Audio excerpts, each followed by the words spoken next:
Hey guys, Scott here. The Tools of Torment chapter is coming out tomorrow, and while the killer herself is not super exciting, the perks coming out are actually pretty game-changing in a lot of regards. There are two pretty notable ones I would want to talk about.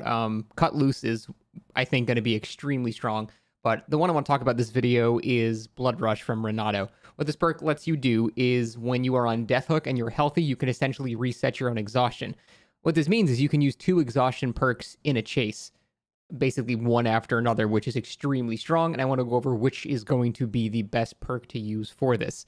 Now, an interesting side effect of this perk coming out is that I think we're going to see a lot less Dead Hard, because Dead Hard is pretty much the only exhaustion perk that will not really work with this, because you have to be healthy. Dead Hard requires you to be injured to use, so this might actually make the usage of Dead Hard go down a bit, which is great. So we'll get a bit more variety there. The downsides of this perk is I think this will also increase tunneling by a significant amount, because killers are going to want to tunnel people when they're on Death Hook now. Because if they get off the hook and they're on Death Hook, they're not going to want them to go away and heal and then have the potential to actually use this perk. So typically killers are just going to see this person get off their second hook and just hit them and kill them before they can use the perk. And so what this really does is it kind of creates the scenario where really only nice killers are getting punished, and the sweaty killers, it doesn't do anything to them, when in reality, it should be reversed. So it de-incentivizes tunneling more and rewards players for playing nicer, but it is what it is. I don't know if it's going to change in the day before it comes out. So I'm pretty sure we're going to have this scenario where killers are going to be tunneling way more off the hook. But let's say that doesn't happen. Let's say you don't get tunneled, the killer's actually too far away, or for whatever reason, they're not being as optimal as they can about trying to counter this perk. So what's the best perk to use for this? Now, the obvious choice is Sprint Burst, because Sprint Burst is going to be able to be used basically no matter what. You're always going to get value out of it. So I think, without going any further, the objective, safest, most consistent choice is going to be Sprint Burst, because you're always going to be able to Sprint Burst twice in a chase. You can do it once at the start, and then you can do it once whenever. Now, you don't want to be stupid about using it. You don't want to just be like right in the killer's face and then Sprint Burst and then just Sprint Burst again, because if you last for 20 seconds, you get your health state back, which is huge. So you need to make sure you last 20 seconds. And typically when you'd want to do this is like when you get out of line of sight. It's a really, really powerful option when you get out of line of sight to just leave the loop. Now, sometimes it's risky because if the killer catches on quick, you might not gain enough distance to get to another one and then you die. But with this perk, as soon as you gain out of line of sight, you can actually Sprint Burst somewhere else really, really quickly, and it'll actually let you chain together tiles very, very safely. So that's why I think Sprint Burst is going to be the #1 choice here, because it's going to be the most consistent. However, the most potential for abuse, I think, is going to be with Balanced Landing. People burning map offerings like Dead Dog or Haddonfield, or any map that's got a main structure or several main structures with multiple floors, Balanced Landing will be a nightmare. Because what Balanced Landing allows you to do is jump down and loop something you're normally not able to loop, because the stagger of the fall makes it so you don't gain enough distance to get around the whole thing again. But Balanced Landing allows you to get around the whole building and then, jump down again.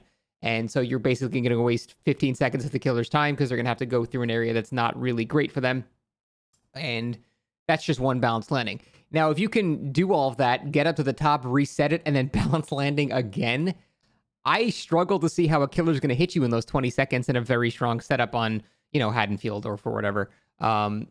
It's going to be really hard, even harder than Sprint Burst, because Balanced Landing gives you the same duration of burst, but it also negates the downside of getting staggered when you hit the ground. So it's going to create scenarios where it's way, way easier to gain the 20-second chase that you need to reset your health state and then last even longer. So I think Balanced Landing has the highest potential for abuse, especially by Survive with Friends that burn map offerings. It will be extremely obnoxious and will heavily incentivize killers to run exhaustion add-ons, run things like Fearmonger, or just tunnel them when they're on Death Hook. There's also Lithe. Lithe is another example as well. I find Lithe, honestly, more situational than Balanced Landing, which is a weird take because there's always windows to use. But the thing is, when you're using Lithe, you can't always guarantee that you're going to be at the correct time to use Lithe. So say you vault into a tile, but that tile is not connected to anything, or it's in a corner or something like that. You're not always vaulting the correct direction in which you want to use the speed burst. A lot of times you use Lithe, you vault it, but then the killer's trying to cut you off and you're forced to kind of go back to where you were, meaning you're not really gaining anything from the speed boost it's when you want to make straight distance that it becomes very good. But a lot of the times you're not really going to get that chance to do it. So Lithe, I think, will probably be a bit more consistent than Balanced Landing because there's not always guaranteed to be a drop off, but there is always guaranteed to be a window in any map. So Lithe will be more consistent, but Balanced Landing has a much higher potential to last that additional 20 seconds to reset your health state, which even more extends the chase. But if you don't want to think about all of that, Sprint Burst is going to be the correct call because I think being able to Sprint Burst once in a chase is a lot, and then using it smartly. Again, this is the thing. You need to use it smart. You can't just use it when the killer's right on your butt. You're not going to gain, going to gain a few more seconds of distance. It's not crazy. You want to use it in, scenarios where like the killer loses line of sight in you and then you're just gone as they try to mind game the loop. That is going to be so powerful. So Sprint Burst, I think, is going to be the safest option. And I'm curious to see what metas might come up from that. But I'm pretty sure it's going to be Sprint Burst being the most universally used perk with that. So I think we're going to see way less dead hards, way more Sprint Bursts, and way more tunneling to counter what is an extremely powerful effect. That's it. Thanks for watching.